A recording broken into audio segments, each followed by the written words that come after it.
पंतप्रधान नरेंद्र मोदी यांच्या उपस्थितीत जळगावमध्ये एकनाथ खडसे हे भाजपमध्ये पक्षप्रवेश करणार असल्याची चर्चा होती। मात्र आता एकनाथ खडसे यांनीच या चर्चेला पूर्णविराम दिलाय।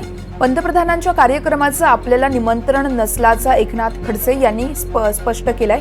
तर पंतप्रधानांचा कार्यक्रम हा राजकीय नसून शासकीय आहे, त्यामुळे शासन म्हणून आमदाराला निमंत्रण दिलं जातं, पण अद्यापपर्यंत कार्यक्रमाचं निमंत्रण आपल्याला मिळालं नसल्याचं यावेळेस एकनाथ खडसे यांनी सांगितलंय। त्यामुळेच आपण कार्यक्रमाला उपस्थित राहणार नसल्याचं देखील खडसेंनी स्पष्ट केलंय। शासन म्हणून तरी आमदाराला निमंत्रण दिलं जातं, पण या क्षणापर्यंत तरी मला निमंत्रण आलेलं नाही। मी जिल्हाधिकाऱ्यांनाही विनंती केली होती की अजून कसं काय निमंत्रण आलं नाही।